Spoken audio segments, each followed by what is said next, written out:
making sure Dragoon's tech game is on point and didn't even get the chance to in that sequence. Another back air here. Needles, bouncing fish. Is that enough? Yes, it is! I lied! We're back! And it's gonna be K-Rool taking on Emba starting out here. We saw just a taste of Emba in the beginning, or in the end of the last match, and now Emba is back out to play. The reversal right there with the invincibility, baiting Geo to do something, anything, but Geo holds the resolve, and that gives him another edge guarding situation.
Hello, everybody, and welcome to the East Coast Conference week number 3. My name is Zobi. I'm joined by the amazing Zach. And how are you doing this fine? I was going to say, what is it today? Thursday evening. I'm a little bit ahead in time because it's like Friday early morning for me, but that apart, I'm doing very, very good. Very excited to be here to cast some collegiate Valorant, and not just to cast some collegiate Valorant, Zobi, to do it with you. Yes, we love our Collegiate Valorant. We both on Aurora series together, so I'm excited to be jumping back over to the Esports U side of coverage. And what are the two teams that we're witnessing the battle between tonight? Well, of course, I think both these teams, they have been in this this exact conference last year as well, and had quite commendable results. I remember you talking about it before we went to the stream. Zobi is like an encyclopedia, by the way, so they have like all the facts covered. Stop. Just so you know. But the two teams that we are going to be seeing today playing are New York Tech Blue as well as College of Staten Island. Third one will be CSI Dolphins, and they are going to be facing off today in a best of 3 series. Neither team has been defeated so far over the course of the past 2 weeks, which I admit it's been 2 weeks, but it's still nice to not be defeated. But that can only be the case for one of them from now. That is very true. And neither of these teams have actually met before in the East Coast Conference. They were in different groups last season, ended up on different sides of the playoffs bracket. So it'll be interesting to see kind of how they compare to each other since they were taken out by some of the top dogs back in the fall. But what are the battlegrounds for this epic best of 3 here in the group stage, Zach? Let's find out. I do believe we have our map select ready to go here. And map number 1, it was chosen by Staten Island. We're going to be starting off on Ascent. Nothing like a classic banger to start out. And I believe that New York did choose to defend on that particular map. So Ascent, been around since the game basically came out. I came out of beta, and I think it's got the most fix-it comp of all things that we will probably go into when we get into the map itself. But map number 2, Lotus. I like this personally because you did see some of those changes come in over that last patch, and I'm interested to see how the game has kind of evolved in terms of playstyle. Yeah, no, I mean, both of these teams are very seasoned on Ascent. We have had New York Tech Blue, since they haven't had a bye week like CSI have, deepened their map pool and have played on Lotus once. But I'll come back to you on that Ascent comp thing, because New York Tech Blue's been still trying to figure out exactly what they want to do.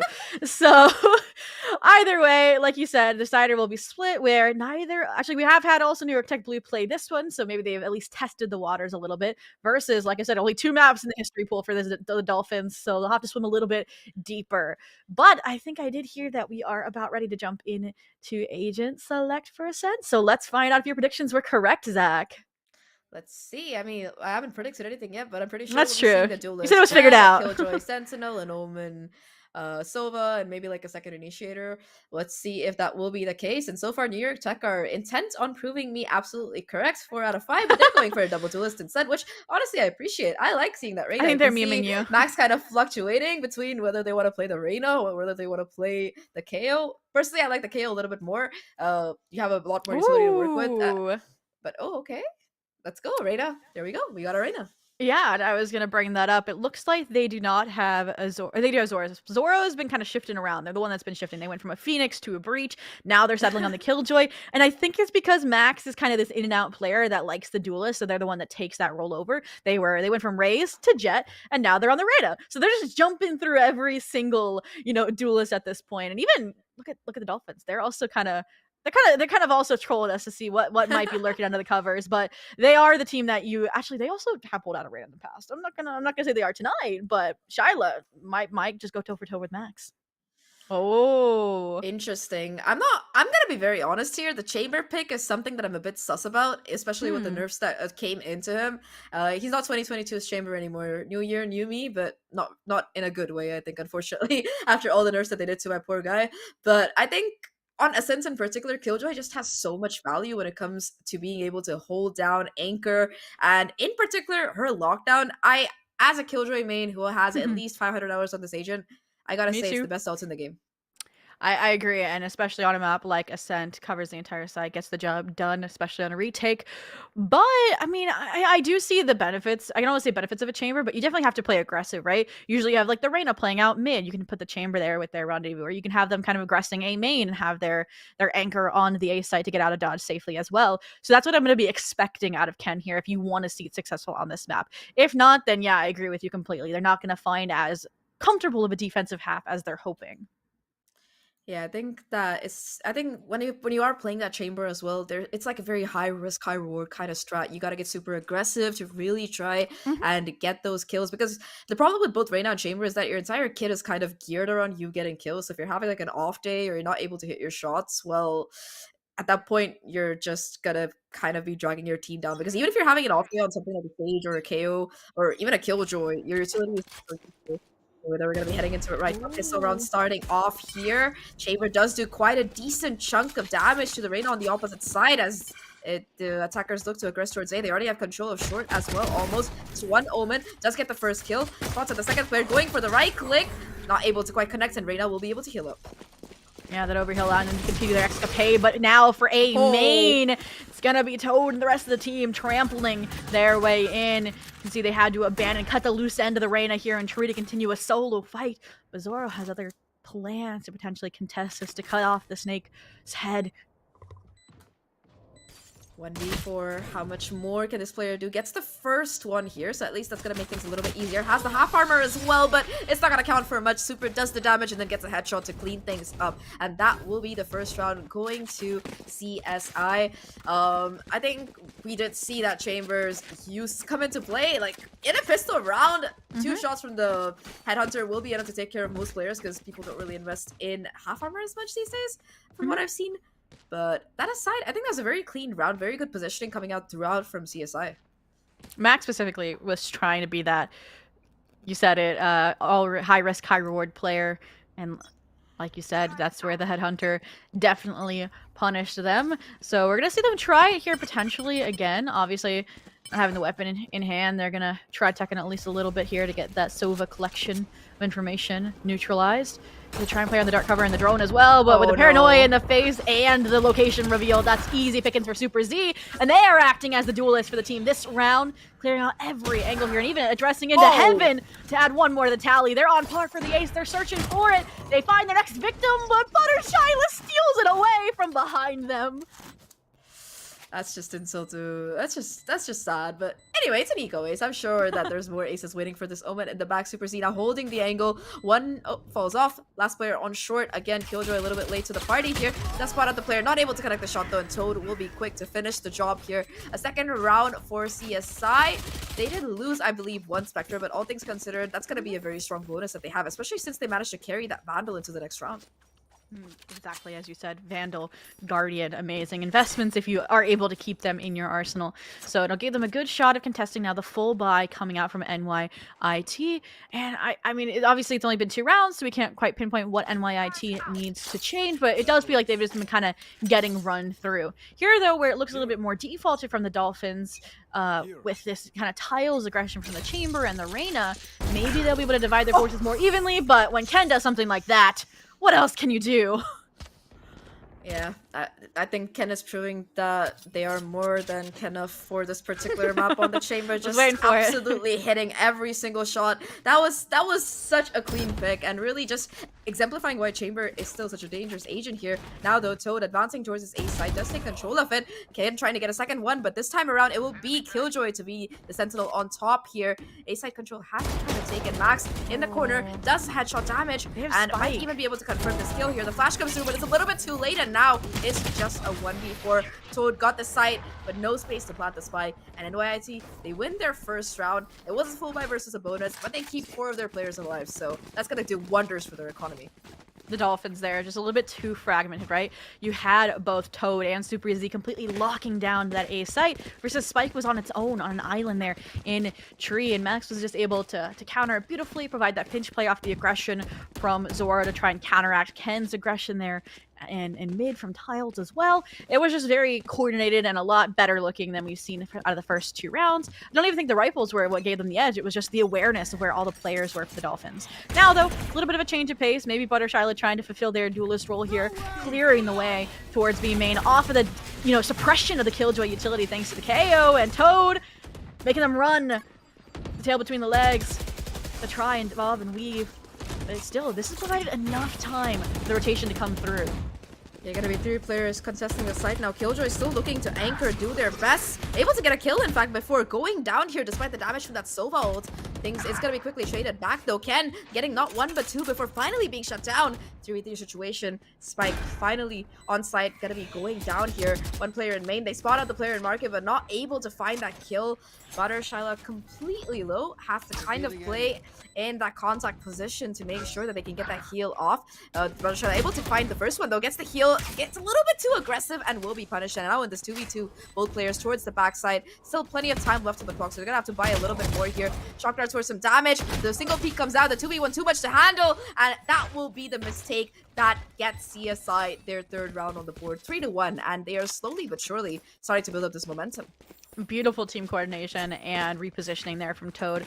First, they kind of are that distractionary force to propel Buttershyla into getting a frag when they're only at 30 HP. Then they reposition to Boat to play the post plant with Brain Thumb, and that kind of coordination and that kind of awareness of the clock ticking away after the plan's been secured is what will start stringing these rounds together. Like you mentioned, 3-1 now, economy shattered for NYIT, and we're going to be looking at Raven here potentially to be the one to open things up with the Marshall shot on to Ken, but there's that rendezvous again, rearing its ugly head, propelling Ken into safety, and not 1, but 2 frags.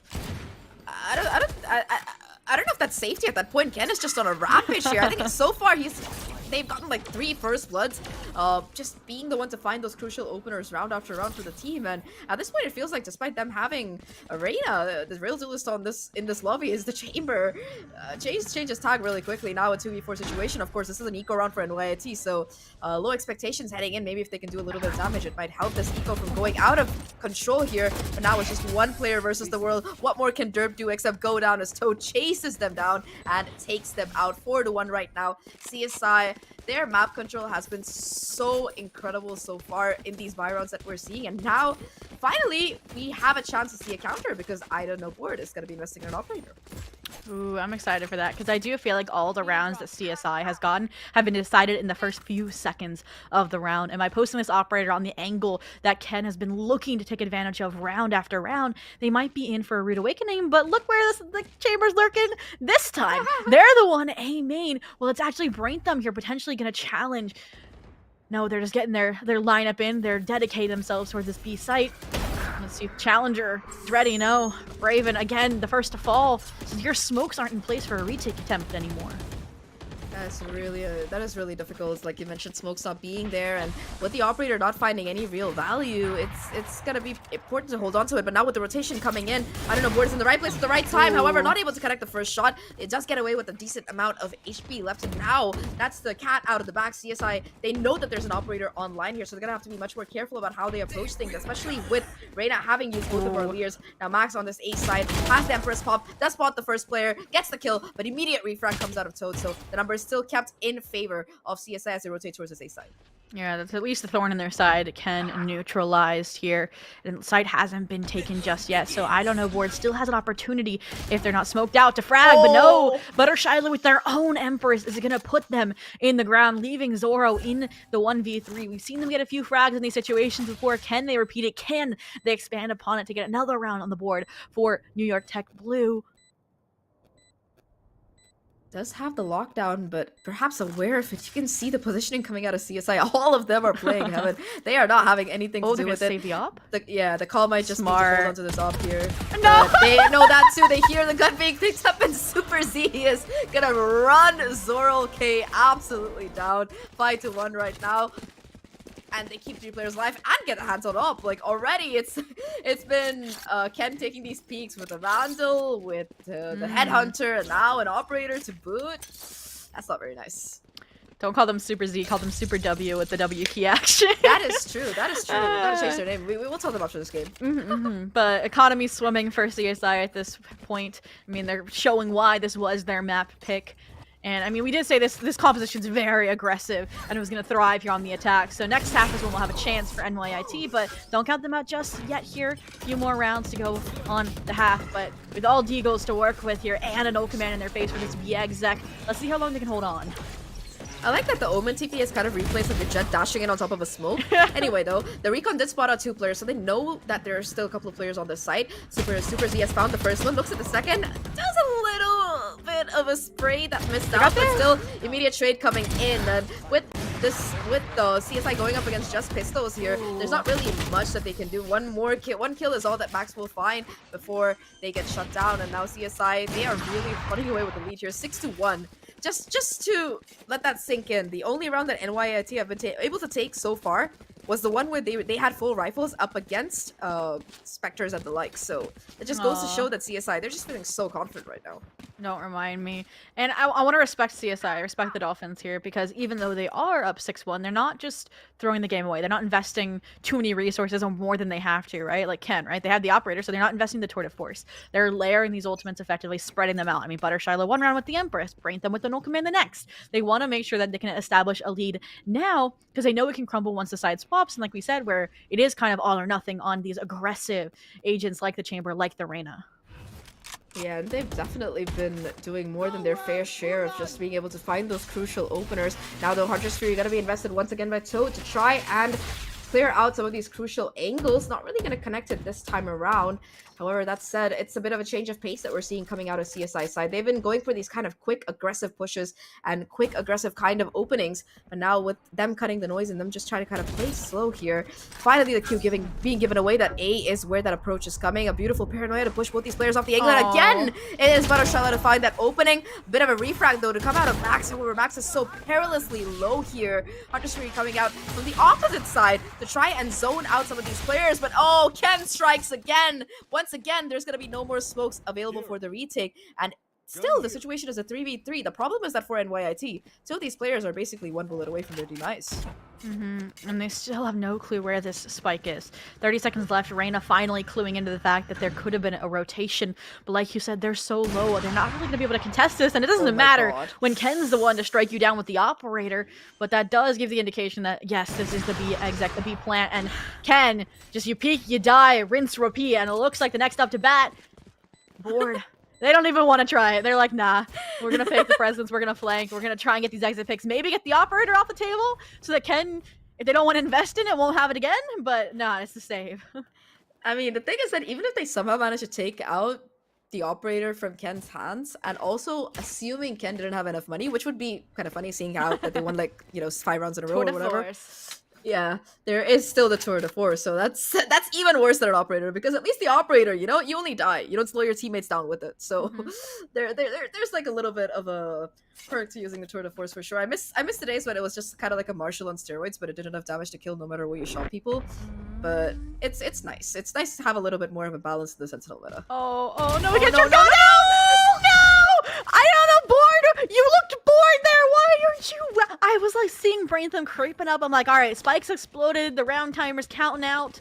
You should be good to go. But no, even while walking, they don't clear it. And The last second. That's gotta hurt. I mean, not only do you decide not to go for the exit frags and save, but it gets robbed away like that. So now you're reset into an eco. No hero rifle in hand. No even, Blade Storm close to being kind of a bailout. It's just gonna be up to the Stinger squad. Honestly, I feel like it could work. The Stingers are some of the most versatile weapons in the game. However, it's going to be some early aggression that we're seeing come out of NYIT. Ken does take a peek with the help of his operator, but immediately TP's out. Multiple players done. You really don't want to peek in with Stingers at this angle. A fair bit of damage being done here, but now Ken is on the hunt, on the prowl. Another kill to the scoreboard here for their name, and the pinch comes in. Poor Max just caught between a rock and a hard place. No place to run or hide, and now once again, it is just this last player. Does finally shut down Ken. It's gonna be a sheriff versus sheriff battle though. You see a little bit of an operator knife fight. Both players one knife hit away, trying to hit it. Very nice, a gentleman's agreement to not shoot each other down. I like that. I like that. Whenever I try to do this in my ranked lobbies, they just spam me down. But very nice, very wholesome fight that I think was won fair and square by Super Z. It's like the two sides of Super Z. One, the BMing W key at you with a Vandal spray. The second half, honoring the knife fight agreement instead of pulling their gun back out to shoot you. But, I mean, it does show that both of these teams are still trying to have fun despite the scoreline, despite this being a league competitive play. But, I mean, it does look a little bit rough. And at this point, like you said, Ken, they lost the op before, they bought in another one. They're just practicing their op skills, and I think they hit the shot on Raven through the wall bang. Oh my god, that's just, well, at least Raven's alive this time. That's true. That's true. They have smokes. Yeah, that's a little bit difficult. They look to go inside, and finally the Killjoy setup gonna be paying off huge dividends off the back of the alarm bots. They're all able to find two, and I don't know, Board is able to cop yet another one. However, it's still gonna be Ken alive and ticking here with this operator. Spike gonna be dropped at a kind of an awkward angle though, and there's no Omen alive to try and pick it up with an ult maybe. Now they know the position of both of these players. They know that Solo's around mid and Link as well, so it's just gonna be them trying to creep up here. Doubled up towards Market, and one flanking here towards Short. So the timing has to be impeccable, and that's about it. Max takes down Toad, and Zoral K will be the hero sentinel of this round. It might be 2-8, but that was a great round to come out of NYIT. They're finally able to reset, kind of. I agree, and I mean, Zach, we said it before, we're both Killjoy mains. We know that if these players, these teams do not go to your site when you're on the defense, you are crying. And I feel like that's what's happened to Zoro every single time. When they go to the opposite site, CSI does the same exact thing. And when they don't, we just saw what happened. They get a 3K, they get the round. And I'm hoping that I want to see more out of Zoro. I know you're on the Killjoy, but you're hitting your shots. Like, have some confidence. And that's exactly what it looks like might happen here. The Odin doesn't have something to say about it. Yeah!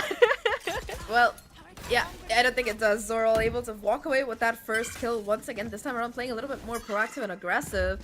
However, this KO is just one off of that ult orb and and if they can get the null command online, it's definitely going to shut down all of this Killjoy utility too. Odin in hand of Toad here, almost able to pre-fire there. But it's going to be a little bit of a slowdown finally from CSI side. Of course, the Omen ults for some information towards the backside. Does in fact commit to it, and Zoral K will be happy to take full advantage of that pre-isolated 1v1. Takes down yet another pick. And suddenly CSI, they're on the back foot in this round once again, with this time 3 players just stuck towards me. If Zoro's on the site you're trying to hit, you might as well swim into new waters as the Dolphins, because they have not been able to get into a site where Zoro's there from the get-go. And it looks like this round, like you mentioned, they're on the off, but it seems to be history repeating itself. I mean, they don't have any ultimates to work with, minus the Tour de Force, but I don't see it being an entry tool in this case. So it looks like they're just going to have to dive right in off the flash, and it does that. You see it, Ken abandoning their gun for a rifle. Might just be exactly what they need to get back into this round.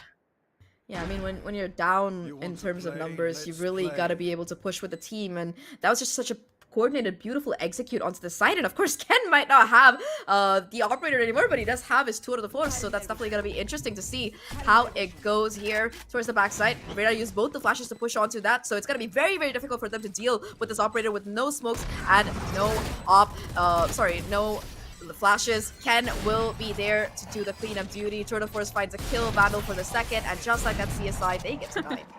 I don't even think they needed the tour de force in that situation. It was just more of the secure that you could use. Blanket, you know? Exactly. It makes you feel happy when you're holding it.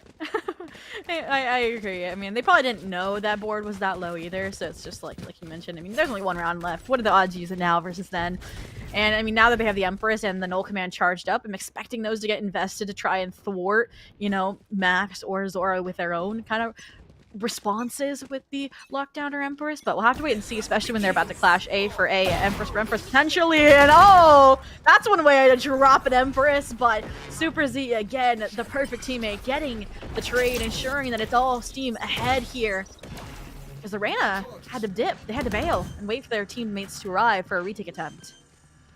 Yeah, I mean, it's a good call to make because it will remain a 4v4. I think we still have the Killjoy ult available, which will be huge in this retake.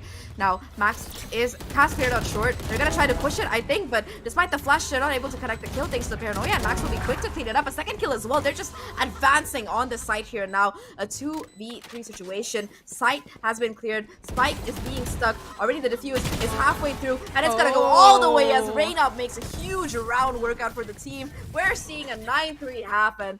I think those numbers have enough collective scarring on anybody who's watched enough Valorant at this point when you think about it. So there, I will probably say there is still hope for CSI. Yeah, definitely the hopium coming out with that scoreline. But I think what we saw there and what led to that outcome was the repercussions of popping the Braintham Null Command that early. Like, yes, you're able to get I don't know board because they can't, you know, tailwind out after the frag on to Butter Shyla, but then you allow these retake ultimates like the lockdown, like the Empress to come into play, and they frag off of them, they gain the space off of them, they get somebody on the spike and stick it. So 9-3, the best, I would say, outcome you can ask for if you're NYIT here, to get at least, you know, the underdog storyline in your favor. So let's see if they can follow through with it, starting out on the pistol. I mean, so the nice thing is that Max finally started to kind of wake up towards the end. So with them kind of now being on attack here, definitely have a chance to come back into this, especially with them not having a killjoy. So this B side is just so vulnerable. You can see how quick they are on the execute here. Just one player towards his backside. Super Z here, and immediately gonna get taken out of play by Max. And not just that, Max will now have that overheal to work with as well. 150 HP on the Reyna with a ghost. That is extremely scary, and you gotta be careful how you want to fight this. Yeah, looks like Braintham's the first to try and break the barrier, but they're able to find Raven, so number starting to dwindle. The trade back's coming though. Max leading the charge, while Zoro bobbing and weaving, trying to stay alive, trying to buy time and doing just that. But they're immediately traded to by Butter Shyla, so as the dust settles, it's 1v1, but Sova utility charge back up to try and stall Butter Shyla out, but they aggress, they get the ringer on the Rosie, but Derp's playing the same game. Just no time. I mean, you're playing for the round, right? Oh, no. You're playing for the round. And while Butter Shyla gets the kill, gets the dismiss out, they will still find the same end. A round loss, a death to the spike explosion. And just like that, the history book might start with a new chapter. Yeah, that's an important pistol that NYIT kind of really needed to win there to solidify their position at an attempt at a comeback. Not just a comeback itself, but an attempt at a comeback there. And they managed to do it. It got a little bit close at the end, but that was a great round to come out of Derp there, I believe, just to be able to buy enough time, not really peek the Reyna, not really give into the urge that all of us Valorant players face, you know, to try and look at people in 1v1s and just lose the round. But that's just me, maybe. Anyway, though, we're going to be starting off quick here. Just in the eco round, they're going to be 5-stacking A, pushing through it, and B is gone for free again. Just Ken here. Just get the first kill. That is a great shot. Just Ken. That's the hero rifle, isn't it? Oh! Okay. I don't think it was, but we're good. They get the site, only one loss, one comrade fallen. And I mean, I do like the stack retakes. They allow you to have at least more players here in the retake. We saw how an even fight went when they had worst weapons for CSI. So I'm not expecting them to be able to do much here, but CSI has made me eat my words before. We'll see if they can do it here again. But the Spectre recovered as well. And it's in the hands of the Reyna, and she does have both of her orbs remaining here. Just drop the frenzy to the Sova here. A little bit of additional utility. Reyna gets the first kill, dismisses out. That brings it down to a 2v2, but now it's a 1v2 here, and unfortunately Derp with the angle able to just peek and tap Butter Shyla down. That will be the round for NYIT. It was a little bit expensive considering it was a bonus, and this is where you have to really decide. Are you going to be investing more here? You kind of see Max debating whether they want to go for the Vandal or not, but in the end, it's just going to be a pure bonus to come out of this NYIT squad. Really don't want to risk it. And honestly, even if they do lose this round, 5-10 is still not too bad a score in a sense, all things considered. So I do think they can come back into it. However, what I am scared of is that Odin in the hands of Toad. Yeah, we've seen it literally bring a round back from the brink of defeat before. Would not be surprised if it can do it here again. I'd say it's even more dangerous, arguably, on the B-side defense, but luckily, NYIT having a fifth sense about this, avoiding it and going towards the A site. I do like this aggression from Zoro here yet again. Gonna try and get a hero rifle in the arsenal, but like you mentioned before, that Odin packs a punch. They're not willing to challenge it, not willing to brave the paper-thin walls of B main for the bounty of that rifle just yet. But now that the water recedes, they might get that opportunity, and they might even prompt rotation from the rest of their team. So far, it seems like they want to go up towards short, maybe go for that A push, especially with short having those closer, tighter angles that can be so favorable for these Spectres. Mid could also be a good area for them to try and go to, but instead, it just seems like after trying to test the waters across the map, with B being where they got the pick, that's where they're gonna be rotating to. But however, it seems like CSI already have a kind of sixth sense about this. Zoro is able to retrieve that Vandal, but with the smoke coming down and this drone going out, they know for a fact that, yeah, B is going to be where our opponents are coming to try and get in. Toad has a recon ready to go as well. Door gets close here, and the recon, it's going to be able to do the wallbang damage. The first one to go down, a second as well. Poor Raven just not able to compete against the firepower out of this weapon. The drone as well to spot out where these two remaining players are here as the plan comes through. Max on the lurk, though, able to come through mid and connects the shot, takes the Odin out of play. 2v1, 2v2 situation. Derp wins out the fight, and now it is just Butter left in a 1v2. Knows the position of both players. Tries to isolate the fight, but it's just not gonna be happening. That's the bonus that's gonna be converted by NYIT, and suddenly this game, it just got a whole lot spicier. I don't know if you could on stream, but that was me applauding NYIT. I mean, great decision making. Even now forcing the first time out of the game to come out from the Dolphins. And I mean, I was worried for a second, like we mentioned, the Odin, and I felt like they definitely took too much time to rotate because you let that recon bolt come online, you let those two teammates become susceptible to the scan Odin combo, but the recovery was clean. I mean, you got the weapons that you have recovered upon in the entry, you position yourselves to make sure everybody's tradable, couple that with the max lurk, and yeah, that's a recipe for success here for the 6-9, and I feel like if you're CSI, like, I don't know what you're talking much about. Like, you've lost all 3 rounds in a row, but I think it's just because they were not... They might have been a little bit too rotation heavy towards the presence on A. Yeah, I think not just that, but also they were so split apart for most of those rounds. Yeah. Like, during that retake as well, Reyna was so late on the take here. Just a little bit of impatience and some very unfortunate spacing that kind of led to this exact result. Now CSI on the back foot here, not much to work with aside from a couple of sheriffs in the hands of their initiator players. On the opposite side, though, it's Vandals across the board, and not only that, Derp does have their Hunter's Fury available as well. So if not the round itself being in their pocket, if somehow CSI can bait out this Hunter's Fury, it's going to be great for them. I agree. We'll see Eco for an Eco kind of win in their book if they can pull it off.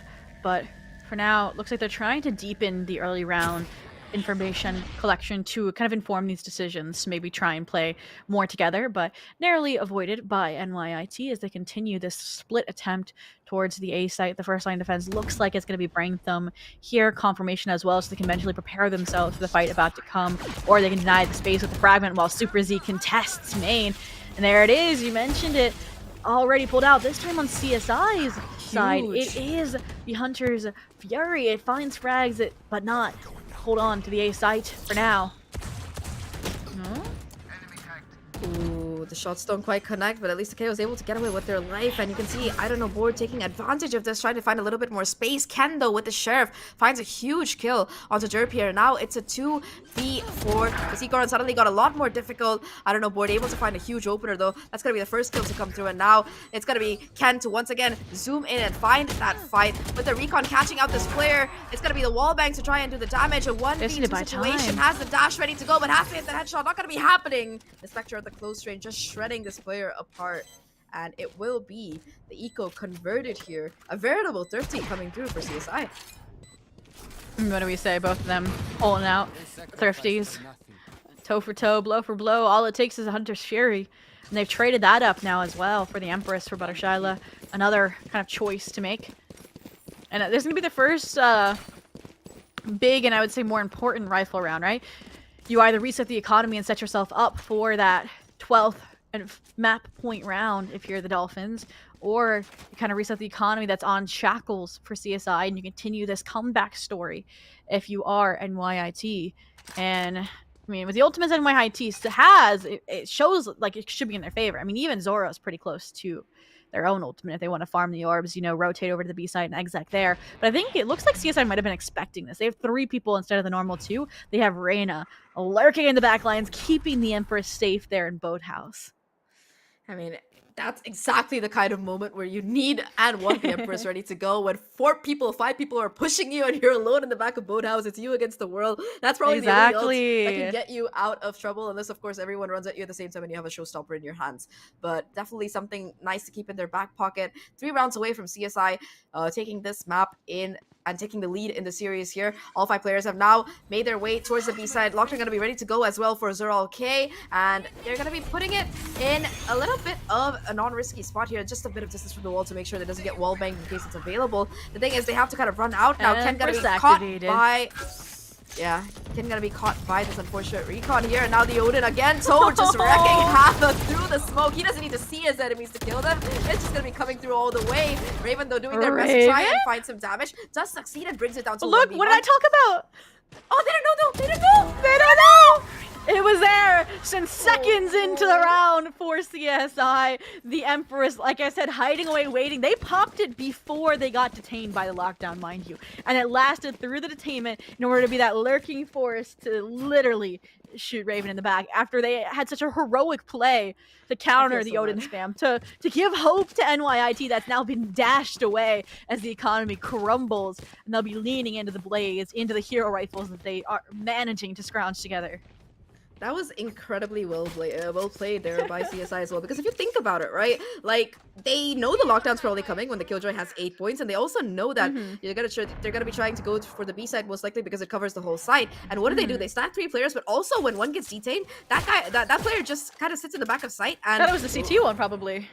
Yeah, like yeah, exactly. So they don't make any noise even when the entire team is fighting. They don't give away any cues. And the worst part is that Yeoman had the From the Shadows as well, so they could have been a come through here. Either way, though, a little bit of an equal situation against the Odin. And once again, the crossfire is being held by CSI are just a little bit too much to deal with here, especially for these poor sheriffs. I don't fancy my chances in a sheriff versus Odin scenario. And just like that, it is going to be Derp versus the world.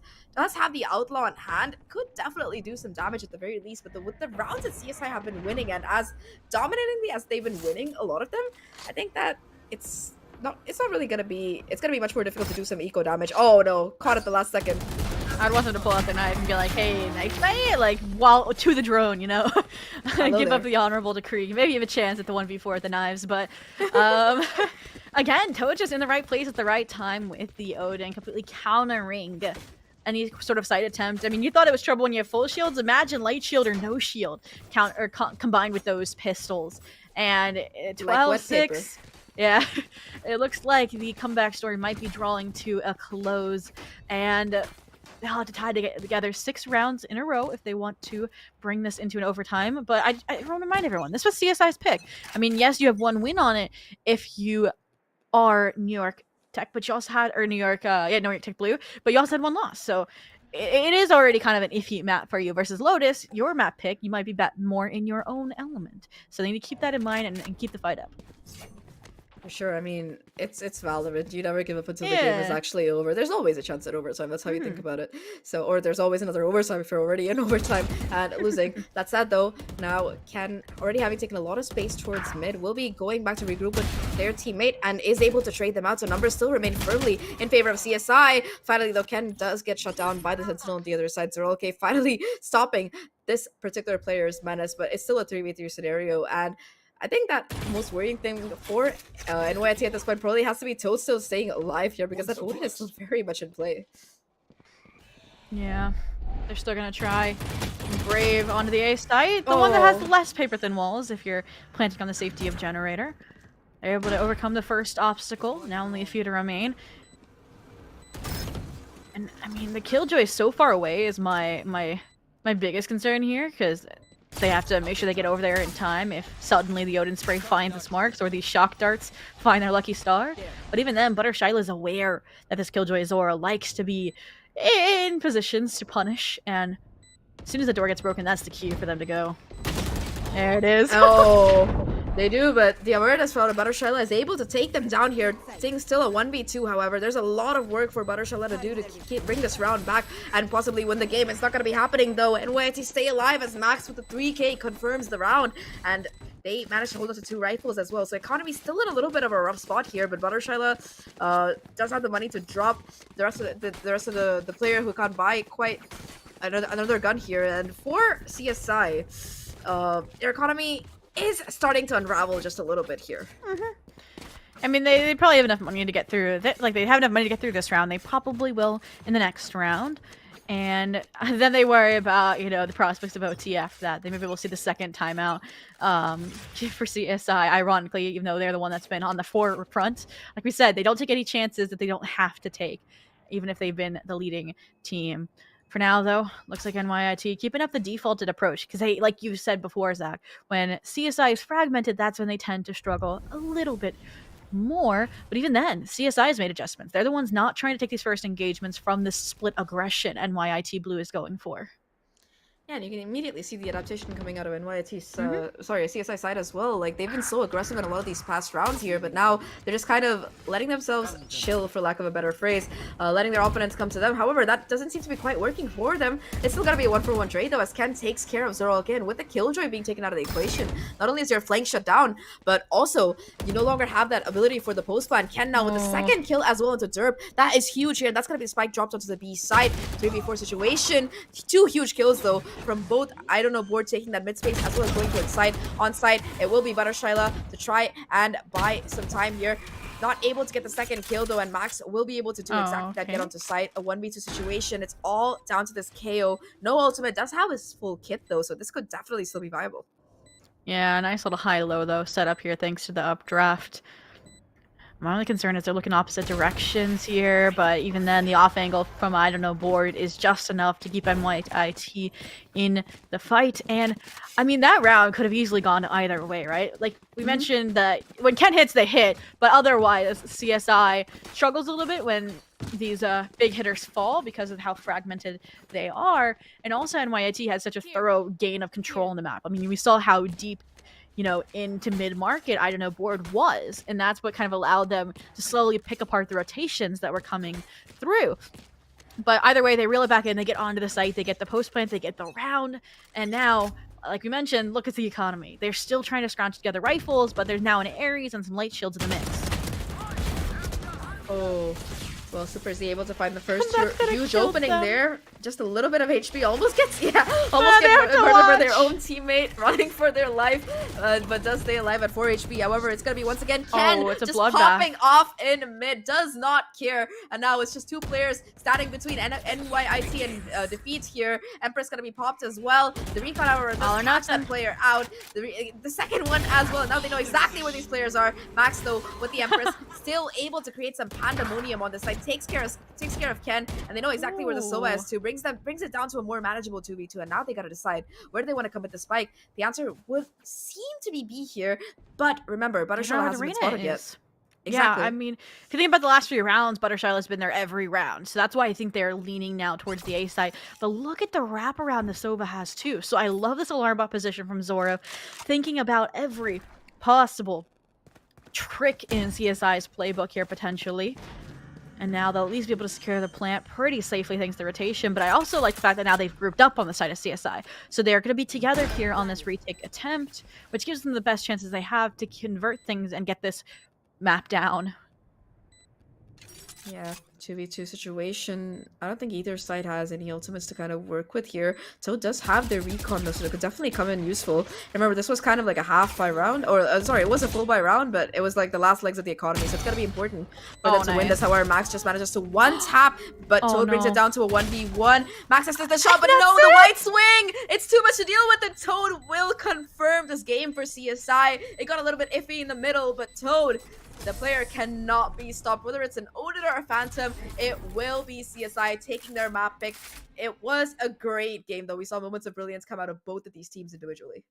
Yeah, I really wish, after Max got the initial pick, that Zoro didn't overheat as much. I mean, they could see the glimmer of the next round, but they get punished from it. Toad gets the clutch. And I mean, it was a great last round, especially the Hunter's Fury kind of throwing in chaos to the mid-war that was happening and gave CSI the edge. But even then, that duo doing an insane job trying to battle it back. But like we said, this is a marathon, not a sprint. It is a full best of 3 here in the group stage of the East Coast Conference of Week 3. Up next will be Lotus, NYIT's pick, Zach. So, do you think we're headed towards a 2-0, or do you think they got something up their sleeve?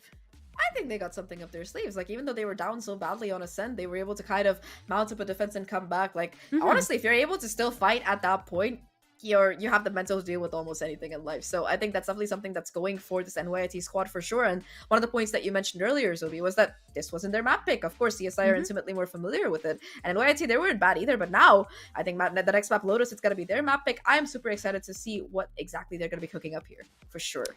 Well, we do want to give the players and ourselves, your casters, a quick little break to make sure you get some water and then come back for that map 2 here in the East Coast Conference of Week 3. Stick around.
Welcome back to the East Coast Conference week number 3 coverage of New York Tech Blue versus the College of Staten Island, or the CSI Dolphins. My name is Obi. I am joined by Zach, and set was a little bit of a doozy for NYIT, but we're about to head in their map pick of Lotus. So what do you think we're in store for, Zach? I personally am just hoping we get to see some Gecko action because I think this is one of the Oh, maps that yes. by far he really tends to shine on as an agent. And I just feel like we just don't have enough of Little Bro that is the wingman for the uninitiated on stream. So I really do hope that we get to see some Gecko action. But aside from that, Lotus, it's probably one of the maps that I really would like to see more of picked by these teams here because of the fact that the changes that came in and like how the outlaw plays into it because of those longer sight lines on like C and A. So I think there's a lot of potential for the way this map is being played to kind of evolve with the changes in the meta. So I'm kind of excited to see that. But what do you think about Lotus in general, Zobi? I mean, I completely agree. With the recent Sky nerf, you kind of have 3 avenues that teams are taking. You either hunker down and hold on with the Sky that you're used to and familiar with. You switch to the Fade and go for that A main aggression with a Seasonade combo, or like you mentioned, you opt for the Gecko and have a There we stronger go. attack half. And we already see one of those options being fulfilled, Them hovering over the Gecko. And I agree, Gecko, and I've said this, my opinions are clear. My second favorite agent in the game after Killjoy to play. I mean, even if you're doing bad, you just have fun playing him. You're like, I'm a Pokemon trainer. Go wingman! And you hope that it works. I choose you. Exactly. And on the other side of things, though, NYIT trying to make us look like liars. They're like, we don't need an initiator. No, joking. I'm hoping that we'll see Derp make that decision apparent here soon. But either way, we're going to be in for a ride between these two teams on this map, too, I can tell. Yeah, I like how CS continues to troll us. Like they have 4 duelists and an Omen of all things. No, put my Gecko back, please. But yeah, I think they're finally going to be switching in later. One thing that I am excited to see is whether they're going to continue with the Chamber on this map or they're going to switch to the Killjoy because even on a sense, Chamber works, but on this particular map, I have to say Killjoy is not just stronger, but she's kind of like almost a must here because you have those 3 sites that you have to deal with. And not just that, because of how small they are, her util is just so impactful. But yep, we got Gecko possibly coming in on both sides of Killjoy. But already Gecko locked in and for a Sky? Zoro and a Sky. So that's a little bit But of like feeling on that's the going to be coming same through as well. team? I mean, why not? Usually- Initiators are cool. I agree. Usually I've seen like the Gecko and the KO together kind of as the double up. Oh, Or like a Sova sometimes. CSI, CSI's doing it to us. Oh my god, no, oh no, my god, no, CSI, no. what are you doing? I know Well, our staff team just got traumatized by 10 duelists like last week, but they don't CSI throwing this at us now? I mean, I know y'all had a good map, but this is NYIT's pick. You're trying to get us to map 3, or what do you got cooking? I think they are starting off an attack, so at least that's something that's going in their favor with the 5 duelists that are coming true. into play. So if it's just attack, run it down, and plants, and with 12, Lotus being yeah. with Lotus being an attacker-sided map as well, I think that they could at least try to have a strong half. But when that side, the thing is, they're going to be going up against the W cheater and a Killjoy, so it's definitely going to make things a little bit more difficult, especially considering that most of the utility in the hands of duelist players are just kind of meant for them to take sight. And they're not very good in a post-plant setup. So I'm curious. I'm not gonna say excited, but I'm gonna say I'm curious to see how this turns out. Yeah, I mean, NYIT, the last time they played Lotus, they actually are running exactly what they had this time around. I am interested to see, though, how the Reyna is going to fare, especially because on the defense, you typically have, either a Jet or a Reyna kind of dashing in or satcheling in to take that space A main early on, but that's not going to be the case here. Yeah, things suddenly look a little bit more complicated. You do see a little bit of ISO on the lurk. It's so weird to see duelists on the lurk, I swear. But when you have 5 of them, somebody's got to do the job, I suppose. And it does seem like CSI, they're looking to go towards the C side. And immediate dark cover does come down, so it's going to make their job a little bit more difficult. The Skilljoy utility on this B side as well is what these players look to play off of here. Max giving away their position, but is able to swing out of that angle and take down Super C. That's first blood going to NYIT here. And that will be the cue for the rest of the team to make their way onto the C side. Opening kill found. That's the Killjoy utility no longer in action here. That's a huge one to start off with, especially since the Phoenix didn't take any damage to boot. They take side control. A second kill comes through for Toad, switching over from the Sova to the Jet here. And now suddenly it is a 4v3 numbers in favor of CSI. I will say, if there's somebody I was excited to have stop over to the duelist other than Ken, it is Toad, because they were a frag machine even on that Sova, and they're delivering here now with a 3K right at the gate, only losing 1 player. I don't. Did they all go Deagles? Are they No, embracing no. the chaos? Okay, good. If they all went Deagles, that would have just been like the cherry on top. Pretty sure of ISO the had a duelist ghost, like cake. reasonably Yeah, sure. exactly. But that win and that dominant victory is gonna afford them a few hero rifles. So we got Braintham, we got Buttershyla, gonna be sporting the Vandals. But I think Toad, is Toad gonna be saving up for an attack operator with that Deagle buy? That is the question, or are they gonna try and farm orbs? I'd be interested to see the attack off on the 5 duelist squad, but there's any, I mean, at least you have another duelist to fill your shoes, right? Yeah, I mean, when you have 5 duelists, it's more a question of how are you going to trade each other than what is the strategy here. It's just run at the site and try to kill everybody else. And they are going to be looking to contest on this A site. However, it's a little bit of a stack coming in here as they look to push the issue. And there is still some heavy presence. Maxwell trying to use the Trailblazer to fight him, but you can't do it in the open like that. You're going to be punished by Super Z, who is happy to get the kill and get that spike down. So they're all on the flank here, able to find one. It does get shut down. Toad with only the Sheriff in hand is able to pick up that Vandal as well. So no losses either for CSI side. They not only get the plant for the extra money, but they also hold on to all of their guns, which is going to make this bonus very, very, very dangerous. That is one thing that's nice about the ISO is, like, you can either play them very selfishly or, like, as a team player, right?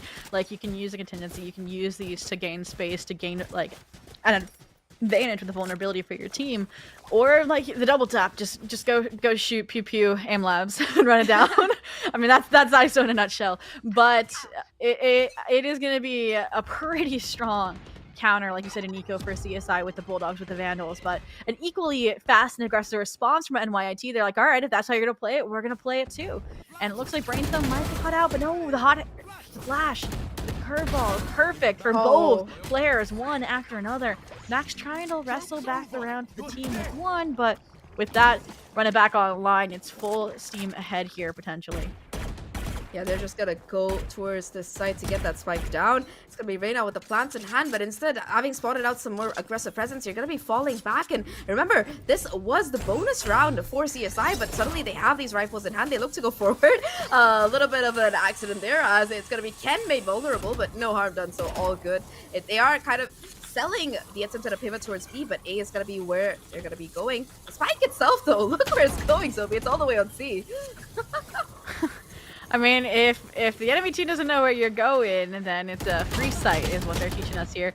And even while that's happening, Zoro able to actually get the jump on the players who are trying to cause a distraction over on A. But Lotus, a very long rotation here.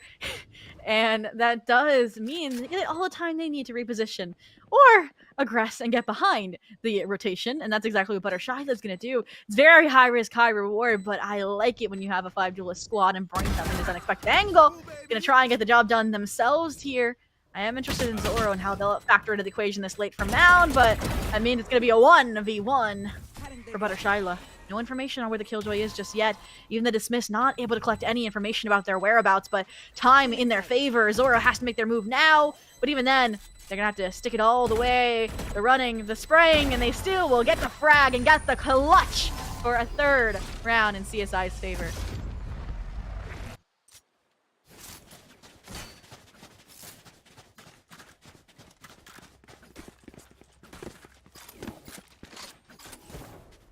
And I mean, just like that. And I mean, NYIT again is off to a rocky start. I mean, granted, they're starting on the same sides they started off on for Ascent, but the 5 duelists just locking in, making sure that this is even more successful than the 9-3 half they had last time. But here it is. Like I said, I love these early challenges with the Rays, and this time Buttershyla is the victim, not the martyr for the team. And so far, the eco frag is going in favor of NYIT, but such low HP from the counter Rays utility. They have to rely on this regrowth to get things back up to a good standing before Brainthumb can be the one to punish, along with Ken at their side. And suddenly the tables turn. Zoro on the flank is left in the 1v3 with only a Deagle to their name. And I mean, even look at this. Toad is aware to put the final blow on the round to get the 4th. And not only that, they now charge up the ultimates for CSI. I mean, great attempt out of NYT for Nico. And that's exactly what we want to see here. But what more can they do? I kind of want to see them do the same exact thing again, that aggression out of one of these avenues, kind of sandwiched between Zoro's lurk plays, but now with the weapons in their favor. Either way, NYIT gonna have to dig themselves out of this hole here sooner rather than later, and there's no signs of CSI or their train stopping right into the B site here off the ISO utility. Here it comes. I mean, what can you do when there's flashes, when there's this ISO wall in your face? You don't need smokes when you have that divider. Toad using it perfectly to get the frag on to Zoro, and even as they take this B site, you still have lurking duelists halfway across the map to counter the rotations to ensure nobody is able to get back into the site or even try to. I mean, there it is, the hot hands, Braintham playing off of it. Ken adding one more to the tally. Every player here getting their frag except Derp, who's able to strike back on the Buttershy. But that is over. Max left in the 1v4. A quick little twofer. Now forcing more utility to be extended, but they want this round. Even gonna dump the Seekers in to the mix here, but again, they used no utility on CSI aside from this raise. So now it all coming out one after another, and they haven't even tapped into double ultimates that they have in their favor. Max is just gonna throw themselves into the fray for third for the mental game, and they will die to the bomb. A hero, hopefully, for the team's mental. All right. And now, you're reset back to a scatter by. Maybe some Guardians, maybe some Deagles in the mix, but you're still up against full rifles. So what else do you try? And I don't see the situation's getting any better because now you have 4 duelist ultimates to go up against. And I mean, we talked about it. This KJ is such a defensive force, but when you're met with a death contract, all of that utility is rendered useless. And luckily, the Killjoy is kind of safe here in Waterfall, so I'm wondering who the victim's gonna be, because ISO does look like they're headed towards the seaside with the Spike and the rest of the team, while Ken, while Buttershyla are causing chaos with the showstopper here on Mound. Luckily, a trade should be in the horizon. No, Ken is just searching for one after another. Luckily, the shot is step to get Raven out, but they go right back, throwing themselves onto the pile on death. Max, again, the one to try to be the final standing point for their team, but here come all the players. Here comes the sandwich, the pinch, and even running through the hot hands of Braintham. It's still just a flawless round in CSI's favor. They want this 13-0. They want to steal away NYIT's map pick and confidence.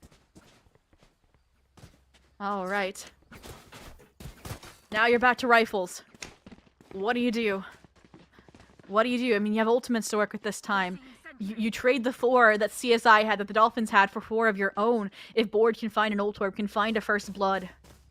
But it looks this time, Spike is headed entirely towards this A site. So it looks like it's going to be an all-out duel, very similar to the last round. Except instead of 1 Ken, you have 3 Dolphins. And let's see if there's any outcome difference. This time the paranoia, maybe a delaying factor, but no. It's a 1-for-1 trade. Thrash coming in to try and bail them out, but the teammates arrive. The death contract is in to stop Raven from capitalizing off the detainment. Luckily, they win their 1v1 if you give it to them. So now they're back in the fight, back on Rubble to continue the fragging. No! Braintham is there to cancel it out, to ensure this flawless score remains. Max again being one of the last pillars of support here. It's all on Braintham, but no, Max finally able to get the, I'm going to call it a clutch that they deserve, since Zora was halfway across the map ensuring no rotation funny business unfolded. So no 13-0 here in the record book. They get 1, they stop the bleeding for now. They keep now weapons for more than 1 round in a row. And the ultimate's still in the arsenal, minus the Thrash. And here we go. It would have been funny if CSI took a timeout there. If they were like, all right, we lost a round, guys. What do we do? What do we change? But, I mean, I wouldn't do that if I'm you. That's one blip on the radar, especially when your aggression usually works out like this. I wish I had seen the showstopper there, to be honest. But now the response is the Empress. Try and continue paving the way forward. They're going to clear all these angles, but not before Raven has something to say about it. Good for 1, the teammates swinging one after another to try and get this battle back in their favor. But still 3-on-3, HP even between the Phoenix and the Gecko, but no heals on NYIT's side just yet, as Buttershy is trying to punish before the regrowth can come off. And just like that now. 3v2, I think they realize Zora likes to flank, so now the rotation, Elbow Blades coming out to try and spoil that escapade, to ensure the lockdown can't be a thorn in their side when they actually get a sight. But even then, look at Derp's rotation too. They're aware. They're not overextending. They're not taking the 1v1s that CSI wants. And there's the Toad Operator that I wanted to see as well. So we'll see if it continues to cause an issue. But for once, it looks like CSI is a little bit lost. Looks like C is the final destination here. But Killjoy's there ready to meet them. And we've seen when they're on a site, they lock it down over on Ascent. Let's see if it's the same here on Lotus. And Blades, Phoenix, both hard things to deal with here right now in this map. They get the first, looking for the second. Same angle swung from. Brain Thumb good for the trade. So it should be a plant. At least. Here coming through since Derp not in a position to challenge with the Gecko utility. Nowhere to be found. Having to rely on the Sky's initiation ability to collect this information off the Trailblazer. Just short of finding Brain Thumb there. But they know they couldn't have made it off site. So here comes the guy you like to swing off of. And there it is. A beautifully played retake to get a second round on the board. And like we said, they can keep CSI on their heels. It might be the road to recovery. Imagine if a 6-0 scoreline ends up as a 6-6. Either way, they still haven't used these ultimates, which is insane to me, right? I mean, you were down 6-0.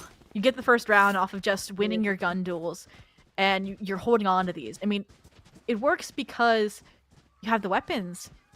Finally. I mean, look, Zora even has an operator.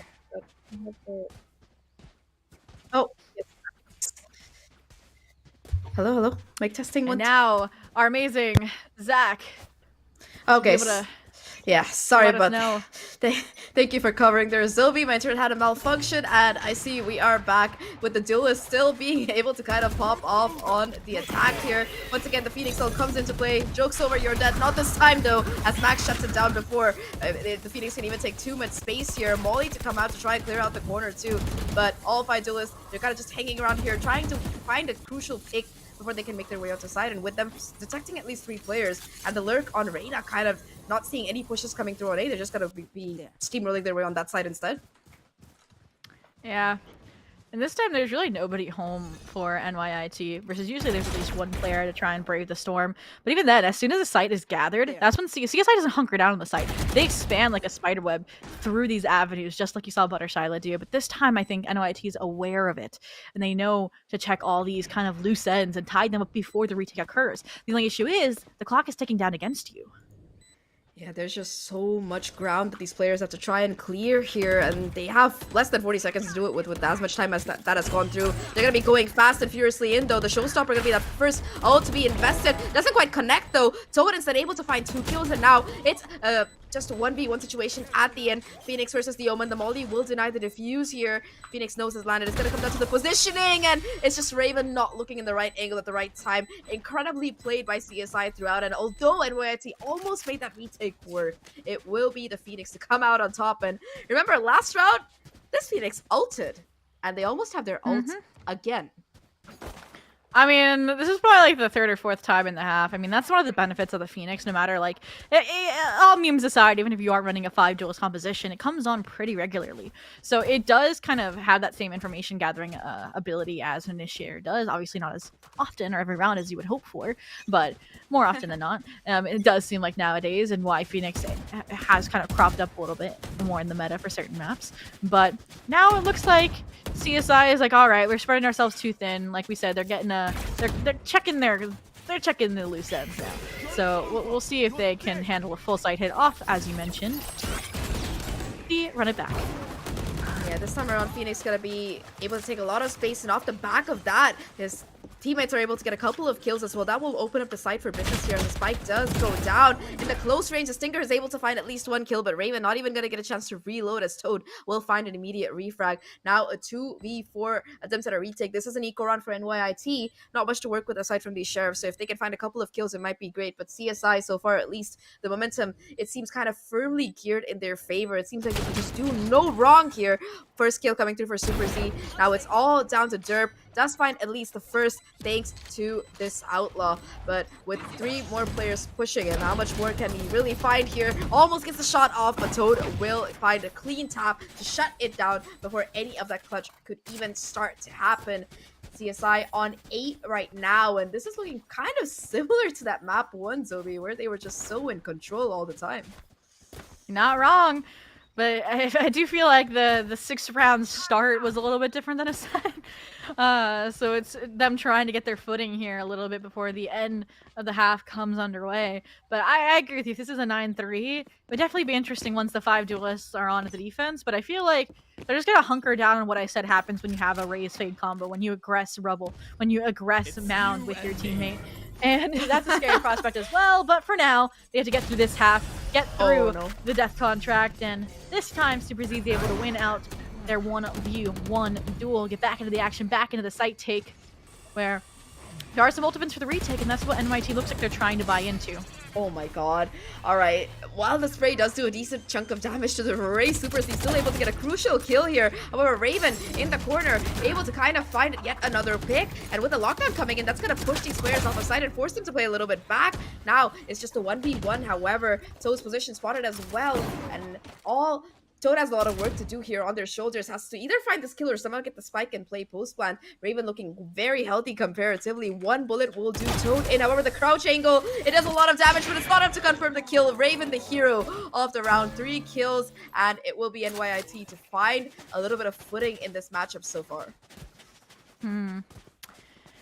Yeah, let's see if they get the 8-4. I mean, I asked myself if I would prefer to have an 8-4 or a 9-3, and I still cannot find the answer to that. Like, 9-3, you get the memes, get the copium, and that can be a mental boost in itself. 8-4, obviously, the actual round boost. But I think when you're down like this, and there was the 6th round, I think you need the 2 round tied together, so you can think about tying rounds together moving forward. But even then, they started to turn things around, right? On Ascent when the sides swapped. They got the pistol, they got the follow-ups, but we'll have to see if that kind of repeats itself here. Versus now, A-Site again, just a retake attempt. NYIT figuring out that might be what is the best course of action for them. And this time, Thrash, seconds away from getting a multi-detain, and that's gotta hurt the heartstrings. Yeah, it really could have done so much damage. However, the positioning here, the retake is already succeeding without much else in their pocket. However, it's just a 1v3 right now. Everything in the hands of Bran, who has been incredible so far over the course of today. A 1v3 is just a little bit too much to ask in this particular round, and Derp will find the frag to bring us to an 8-4 half. No 9-3 curse this time, but hey, the more rounds you get, the better. And now with the side switching over to attack here for this team, the question that I have in my mind is, how will CSI play this as 5 duelists? Are they just going to rush through B towards their enemy spawn? Are they going to stack? Are they going to actually play it like a normal defensive setup? That's the interesting thing. I think we definitely are going to have duos or trios pushing out of certain avenues, but the other players can definitely hold their own. I mean, we've seen it. Ken solo pushing Rubble and still getting like a triple. We've seen, you know, Toad doing the same exact thing. Even Brainthumb able to hold down A main from the response of NYT aggressing on their defense. So I think if you position one of these players as an anchor on a site and another duo or trio pushes out elsewhere, you're going to be just fine if you're CSI. On the other side of things for NYIT, once they figured out that retake was the way to go, they got some momentum started. Obviously, they ran out of time since we had to swap sides, so they can find a strategy that works for them. It doesn't seem like CSI takes a little bit longer to adjust to it. Oh, that's a nice flash. Does get cleared out as well, so Buttershell is just gonna be stuck in the corner. Oh my god, the Raze nade as well. They want to be really sure about getting this kill. Raven able to find a second kill as well, but now the utility gets dumped here, denying them from really coming in. Sustain coming in thanks to Sky here, who's able to patch up one of their teammates with the aggression. That's what we've seen this entire game so far. An insane 180 flick from Bran to get yet another kill, and it's just Zoral K who's all by themselves looking for a pick, a bit of a lurk towards that A side, and instead they're going to be going back towards the spike itself, where 3 people are just lying in wait. Azora's a clutch machine, though, I believe. The Copium, the Hopium, you name it. They got a classic, the free gun that can do it all. Fortunately, 2 members are full HP, and they're kind of like, get down, Mr. President, for the Jet, for Toad. That's exactly what they're doing. Look, they're body shielding, and then Toad still falls! Oh no. Well, while the president may have unfortunately not been protected, they do get the round, so CSI get themselves to 9 here, and it was just such a beautiful play to come out of them, right? There are 2 players down, immediate refrag does come in, and at that point, the Phoenix Flash, it just does so much work. The momentum for NYIT kind of got broken there. They were just kind of holding back, waiting to see what CSI were gonna do, and CSI, they take full advantage of the moment to just kind of power through and do some devastating damage. Of course, we've been talking about Bran the entire game today, but that round in particular, that was a nasty flick he hit on the second player. So just super impressive. Once again, some aggression coming out towards this Rebel area. Toad does find that first kill, but trades come in on either side. It's a forced buy for NYIT, and they're taking full advantage of it. Able to gain some ground, but the rotation coming through just as thoroughly from the Seaside defense. Reina looking like they're just going to play for their life here until the cavalry can arrive. It does just that. Like you said, Braintham, the star of the show, playing beautifully off the ISO support. Oh my God. One after another. Headshot with the Guardian. Oh my then God. there it is, the insult to injury. The long-range Spectre from Super Z to get double digits on the board for CSI. And, I mean, yeah, I completely agree with you. Braintham went from being an S-tier support to quite literally 22 and 6 is the star of the show with this duelist.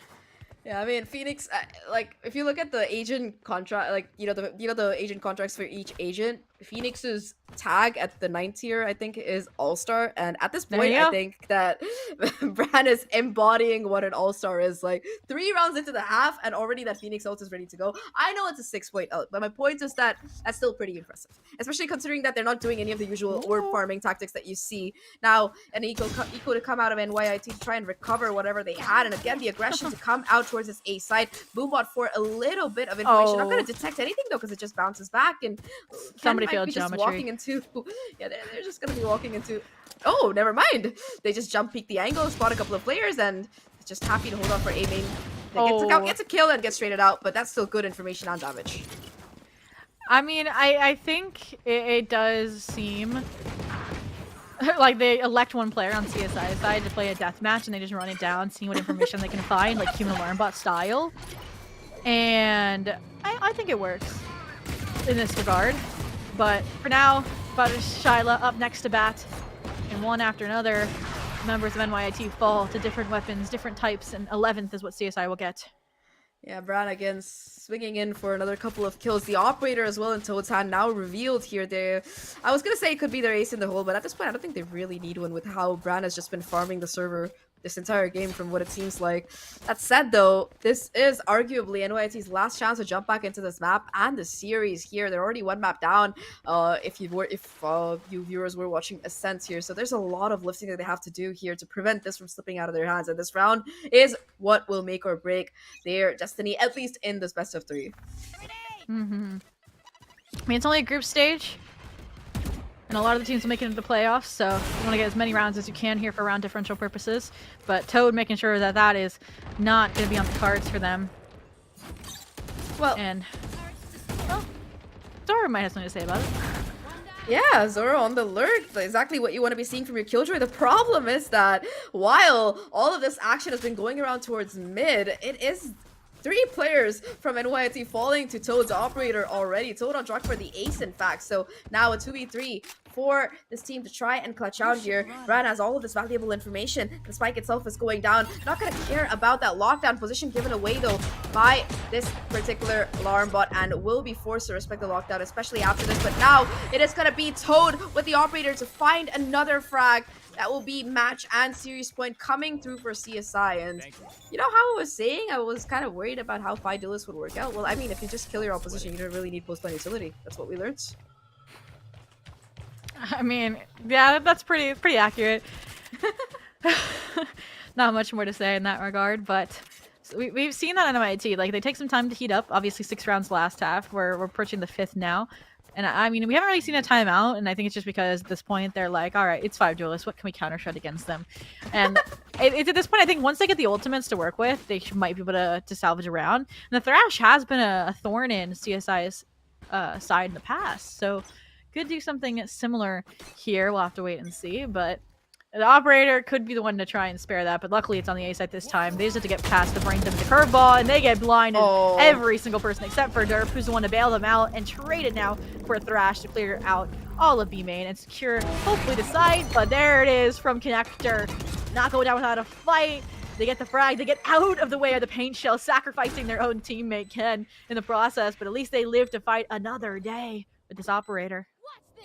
has the Blade Storm as well. However, there's going to be a player up close and personal. This Blade Storm has to connect here, but no, it will not. It's just going to be a 1v2 for Butter Shyla. Perfect agent for it, though, if you think about it. Unfortunately, not able to connect a full headshot. That wall bang going to be Rough saving angle. Raven from their demise. That was a Vandal as well, so yeah. Going to be walking away with 32 HP and lives to tell the tale of that round. Another one. 12-5. It's going to be a long road uphill. We need 7 more in a row. Can NYIT do it? That was definitely a great round to start with, especially with them being able to deal with that flash from Brand just by sheer value of numbers. When you have 5 people flash in front of you, you're gonna kind of like wonder, who do I shoot first? And that was kind of that's what seemed to kind of happen there. All right, it was 12-6 last game. They got to 13-8. How far do you think they make it this time with this 7-round streak that they need to secure? Honestly, I think the way that CSI are playing, they kind of have it closed out here. Oh, that's the Don't speak so soon, Zach.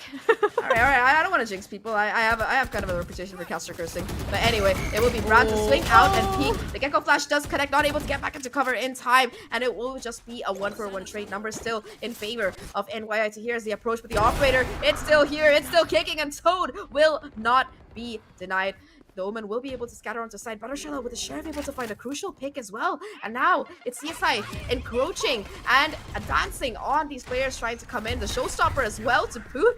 Ken with the classic to shut this player down. Raven desperately trying to hold on for dear life, but it's not going to be happening. Ken says, I've had enough. We're going to be going on, and it will be a clean 2-0 to come out from CSI. Not only do they take their own map pick, they take map number 2 of their opponents in such a entertaining way. 5 duelists, and they just don't slow down for a single second.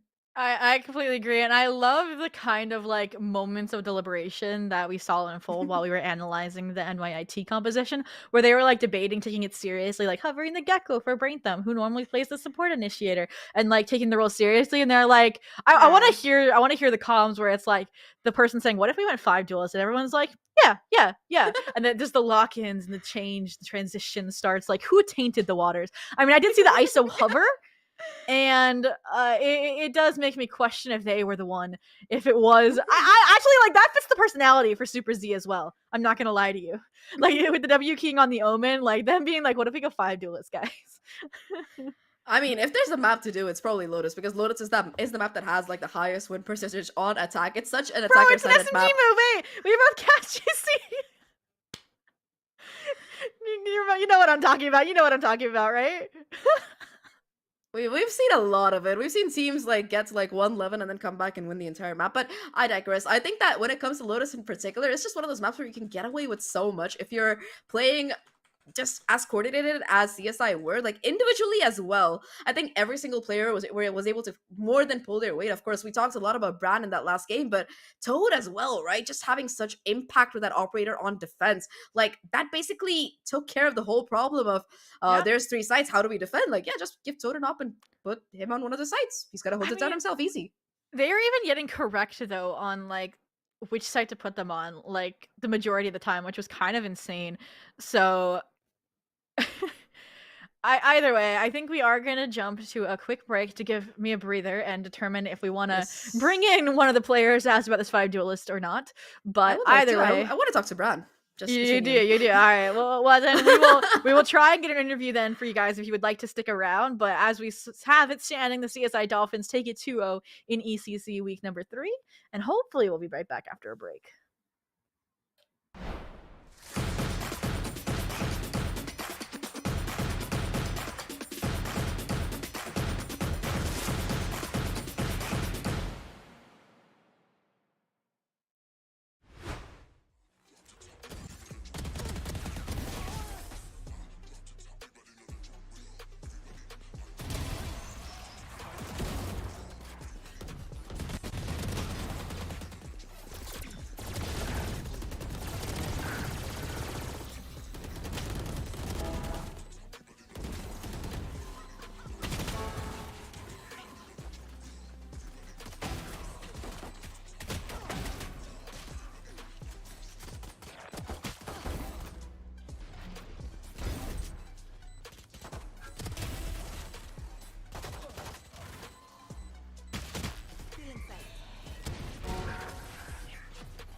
Welcome back, everyone. We just got done with a very exciting couple of games in between two great teams here. Of course, I do believe that we saw CSI come out on top, especially after that action-packed second map. But shout out to NYIT. They did a very, very good job of trying to come back and keep their calm against the chaotic force of nature that CSI turned out to be on that map number 2.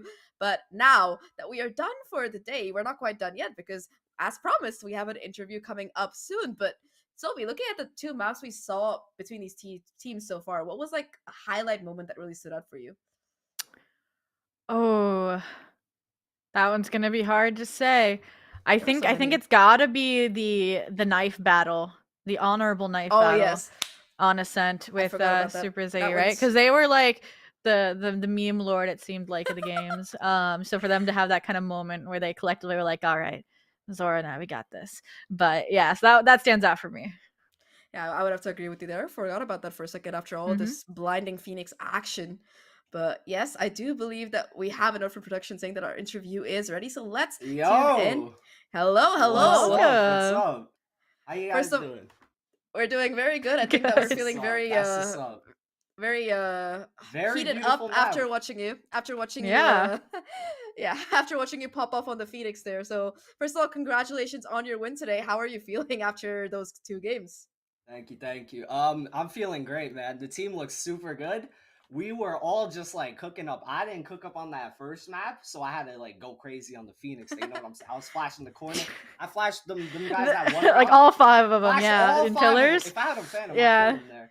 But no lie. But yeah, I'm feeling great, man. We had a great 2 maps there, and I'm ready to show you guys what's going on with CSI now. We back, baby. Mm. Yeah, I agree. And I mean, you said you didn't do that well first map. You were doing you were left in a lot of clutches, so I don't blame you. But Mhm.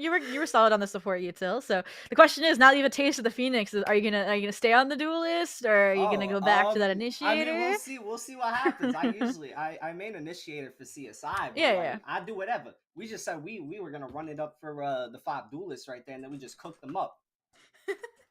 Yeah, And we were wondering who tainted the waters, who put that idea Yeah, in oh, That was everyone's me. head. That was me. I just Oh, it said, was you. Okay. I saw- I 'cause thought it I was gonna be heard- Super Z. No, I because thought it was gonna be. I heard the call, 3 duelists. I was like, let's just run it all 5. And then we were deciding that whole time if we should do all 5 duelists or not.